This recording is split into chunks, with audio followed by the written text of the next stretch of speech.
بسم الله الرحمن الرحيم.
أعوذ بالله السميع العليم من الشيطان اللعين الرجيم. بسم الله الرحمن الرحيم. الحمد لله رب العالمين، ثم الصلاة والسلام على أشرف المرسلين حبيبي وحبيب إله العالمين أبي القاسم المصطفى محمد وعلى آل بيته الطيبين الطاهرين وصحبه المنتجبين. Mes chers frères et sœurs, assalamu alaikum wa rahmatullahi ta'ala wa barakatuh. Nous sommes dans le cadre de l'enseignement du dogme islamique, comme vous êtes en train de nous suivre, mes chers frères et sœurs, et vous avez suivi réellement dans la séance passée que nous avons commencé à parler effectivement de les limites réelles de la croyance et la mécréance. Qu'est-ce qui veut dire la foi et l'iman, la croyance, et qu'est-ce qui veut dire la mécréance et l'infidélité à Dieu. Et nous avons essayé de donner la définition comme si c'était réellement un état psychologique de l'être humain qui est interne, que le fait de croire à Iman, la foi c'est le fait de croire à une chose, à une divinité, mais ici de croire à Allah subhanahu wa ta'ala. Et la mécréance c'est le contraire de refuser Allah subhanahu wa ta'ala après avoir été appelé clairement à cette évidence, mes chers frères et sœurs. Donc en réalité, celui qui a pu accepter ou répondre favorablement aux appels du prophète Muhammad sallallahu alayhi wa sallam, il est appelé alors musulman, al-mu'min, le croyant.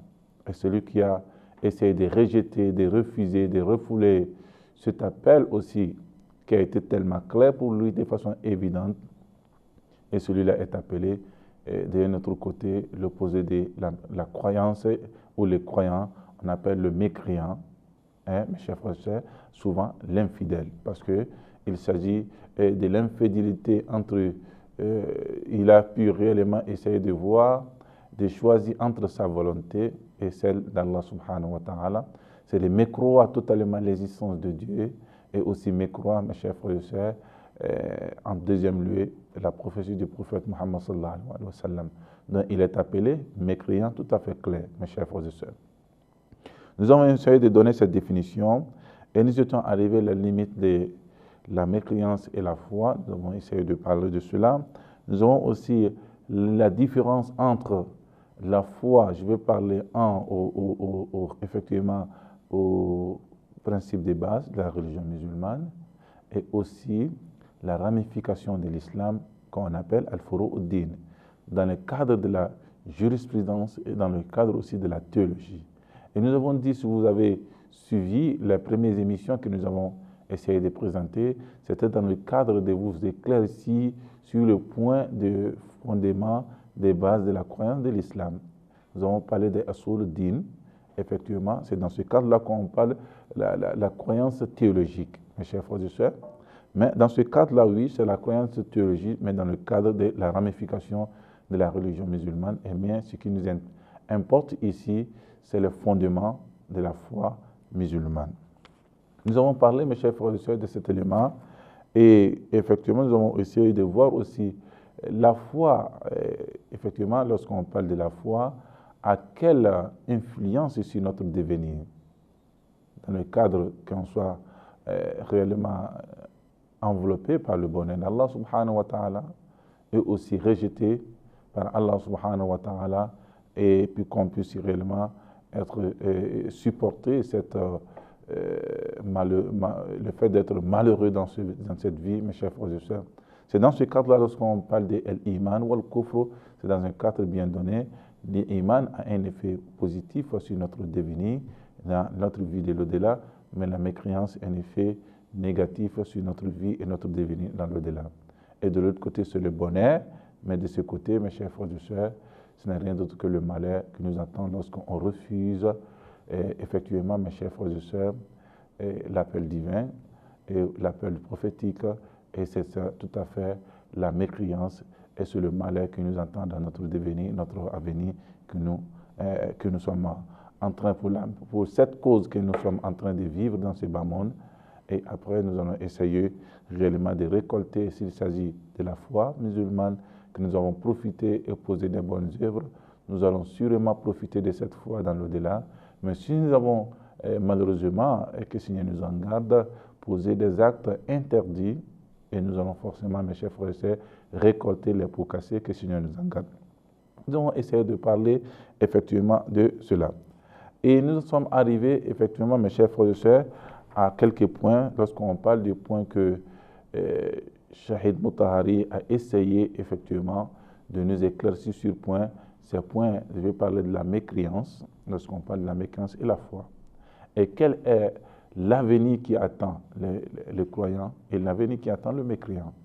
Dans l'autre côté, dans l'autre monde, mes chers frères et sœurs, lorsqu'on parle de la conséquence de la foi, qui serait pour nous, mes chers frères et sœurs, la félicité éternelle dans le paradis, et aussi la conséquence de la mécréance aussi, qui serait pour certaines personnes, mes chers frères, que le Seigneur nous en garde, effectivement l'enfer, mes chers frères et sœurs. Et il y a aussi des degrés, à ce qui concerne dans le paradis, il y a des degrés, parce que les croyants ne sont pas au même degré de foi, au même degré de la connaissance de Dieu, donc il y a des différences qui sont là. Il y a aussi des étapes, mes chers frères et sœurs. Et cela est valable effectivement aussi pour l'enfer. Lorsque quelqu'un rentre dans l'enfer, que le Seigneur nous en garde, il y a aussi forcément des degrés dans l'enfer selon les actes que nous avons posés et selon aussi le poids des crimes commis par nous dans ce bas monde. Donc, mes chers frères et sœurs, il y a cela.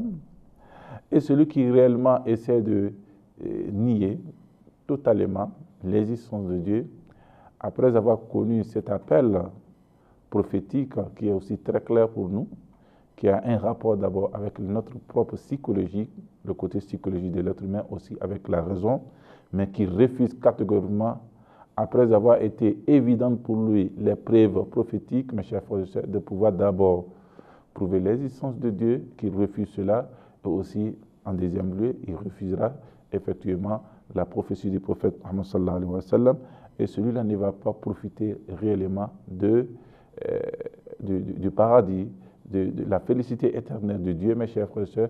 Cela est très important que nous puissions voir ce côté, qu'on puisse avoir cette croyance en l'existence de Dieu et au-delà de cette croyance, accepter la prophétie du prophète Muhammad sallallahu alayhi wa sallam.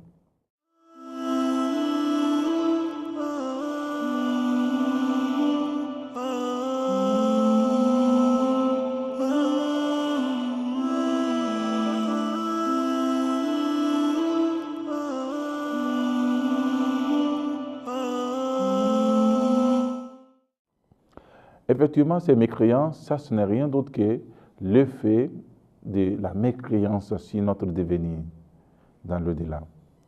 Si nous n'acceptons pas Dieu, alors nous allons demeurer, mes chers frères et sœurs, que le Seigneur nous en garde, que celui qui n'accepte pas Dieu, il demeurera dans l'enfer et c'est le châtiment divin. Mais il y a souvent des personnes, effectivement, qui sont des mécréants, mais ils n'ont pas pu avoir cet appel aussi très clair. Ils sont réellement des gens qui sont innocents dans cette vie, des opprimés à ce qui concerne réellement les appels prophétiques ne sont pas arrivés réellement au même niveau qu'il a par rapport à sa religion de base. La religion, s'il est chrétien, il faut que l'appel prophétique arrive au même niveau qu'il a dans la foi, dans la chrétienté. Donc, effectivement, lorsque vous regardez ce côté, mes chers frères et sœurs, il est important que celui-là, s'il n'a pas eu des preuves aussi très conséquentes, oui, qu'il met dans cette condition, Dieu va le juger, mais ce n'est pas aussi évident qu'il aille dans l'enfer s'il est réellement sincère dans tout ce qu'il fait dans le christianisme. Il était sincère. Mais je ne peux pas dire que quelque part, quand je parle de pluralisme religieux, non, c'est celui-là même qui n'a pas pu récolter réellement les enseignements du prophète Mohammed, où les enseignements, il n'a pas eu réellement le temps de vérifier ces enseignements empêchés par d'autres choses. Donc, c'est à lui, mes chers frères et sœurs, il est important, et vous allez essayer de voir avec nous que Dieu, il accorde là peut-être le paradis, et cela revient à Allah subhanahu wa ta'ala. Il y a cela, il y a aussi d'autres personnes, mes chers frères et sœurs, qui sont des bonnes personnes. Lorsqu'on parle des bonnes personnes, les gens qui posent des bonnes œuvres dans ces bas mondes. Il apporte le soutien moral et financier aux opprimés. Il aime la justice, il aime les autres semblables, etc., mais qui a refusé d'embrasser la religion musulmane. Donc, mes chers frères et sœurs, la foi réelle, lorsqu'il se la met dans ce bas monde, Allah subhanahu wa ta'ala, lorsqu'il meurt, dans son devenir, peut-être que Dieu va essayer avec l'acte qu'il a posé. C'est une bonne œuvre, mais en réalité, cette œuvre n'est pas accompagnée par un bon agent, c'est-à-dire que quelqu'un qui est animé par une bonne intention, qui est animé par cette foi. Parce que l'introduction d'une bonne œuvre selon l'idéologie islamique, ce n'est rien d'autre que la foi. Il faut avoir la foi et après essayer de poser des bonnes œuvres. Alladhina amanu wa amilu salihat. Ceux qui ont réellement essayé d'embrasser la religion musulmane par la foi, la croyance et aussi poser aussi des bonnes œuvres, mes chers frères et sœurs, cela est très important.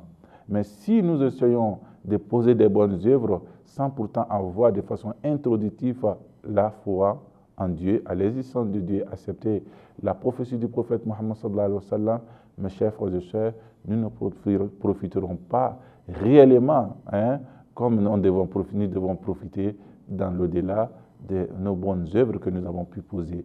Parce que l'œuvre n'est pas un soubassement, n'a pas de fondement. Et Allah subhanahu wa ta'ala, puisqu'il donne à celui qui pose des bonnes œuvres, il est juste dans tout ce qu'il fait, il rétribue tout celui-là même qui pose des bonnes œuvres dans ces bas mondes, il est juste, il aide les pauvres, il ne ment pas, etc., etc.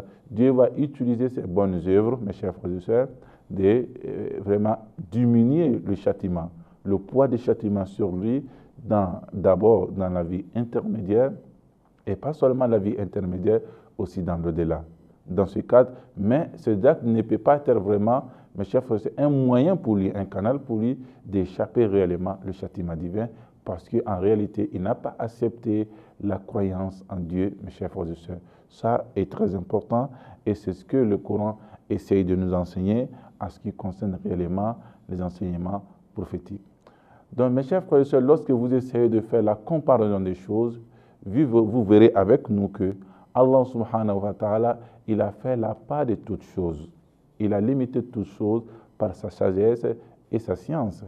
Dans toutes choses, derrière toutes choses, il y a forcément, réellement, mes chers frères et sœurs, une sagesse cachée, une philosophie cachée, que nous devons souvent partir à la recherche de cette philosophie si nous avons une raison, un entendement qui puisse cerner, quelque philosophie de cet acte-là, mais il y a souvent des actes que nous ne pouvons pas cerner la philosophie et la sagesse qui se cache derrière.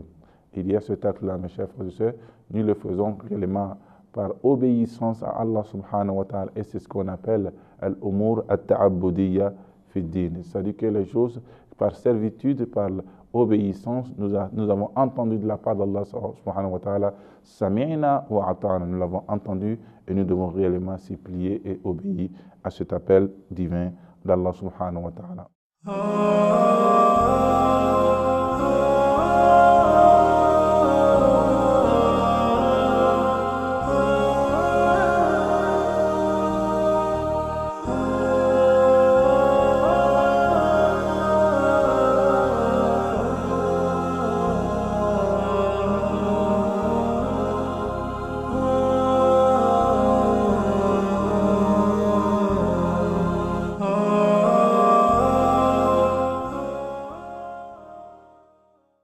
Chers frères et sœurs, il est tout à fait clair lorsqu'on parle de ce point que la mécréance a une influence sur notre vie et aussi la croyance a une influence sur nous.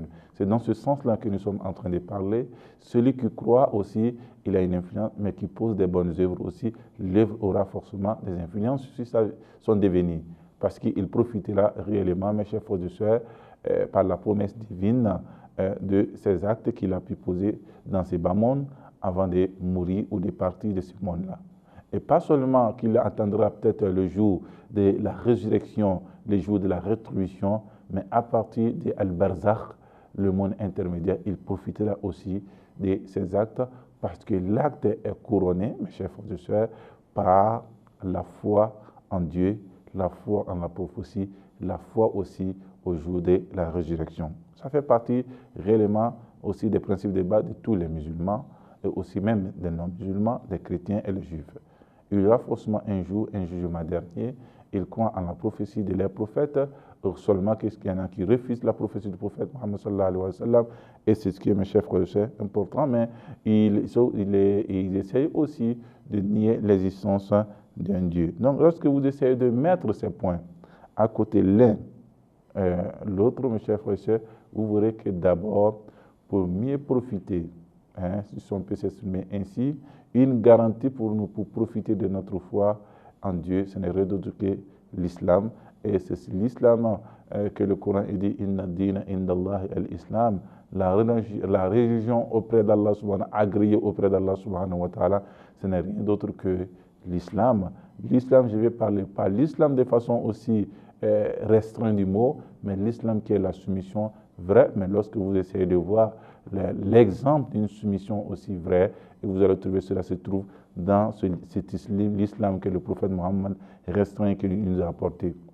Parce que tous les prophètes, de Adam jusqu'au dernier prophète, sont venus seulement prôner l'islam, appeler les gens à l'islam. L'islam, ce n'est rien d'autre que la soumission à Dieu, et c'est ce que tous les prophètes sont venus d'abord nous appeler à ce point. Donc, à partir de la prophétie et tout ce qui viendra après, la croyance en prophétie, la croyance à l'imama, la croyance au jour de la rétribution, ce n'est rien d'autre que des canaux qui puissent nous amener réellement à la connaissance de notre Dieu. Et une fois que nous avons la connaissance, et cette connaissance va essayer d'avoir des réactions aussi très positives sur notre vie et notre devenir, et c'est ce qui va faire que nous allons essayer de poser des bonnes œuvres, parce que nous croyons effectivement que lorsque nous posons des œuvres, nous serons rétribués, évalués selon ces œuvres-là.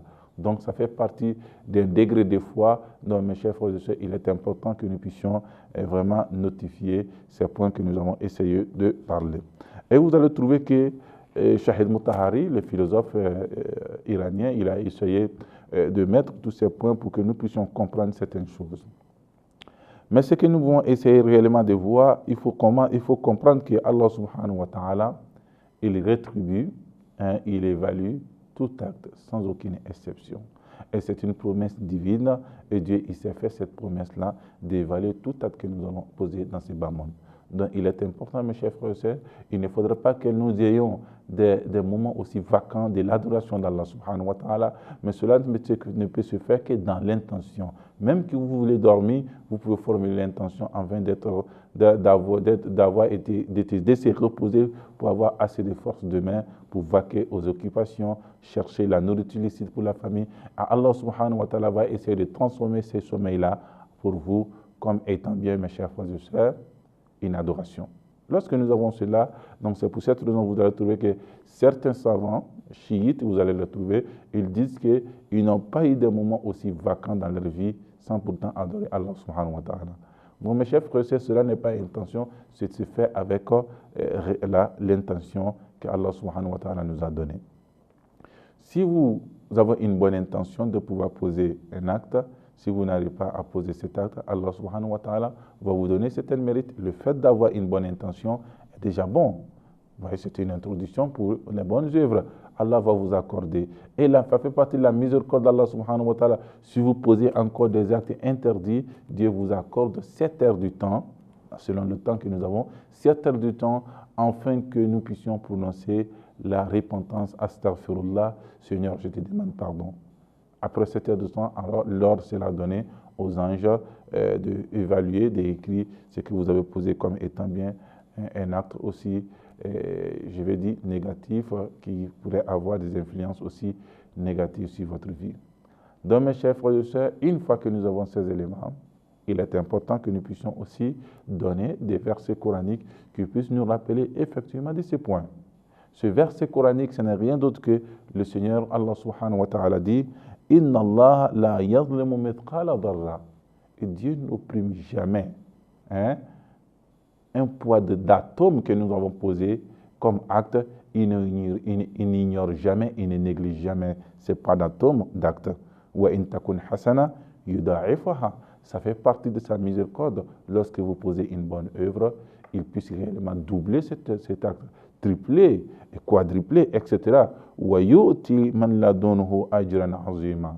C'est pas seulement qu'il rétribue réellement, il double, mais il donne encore à partir de sa sagesse.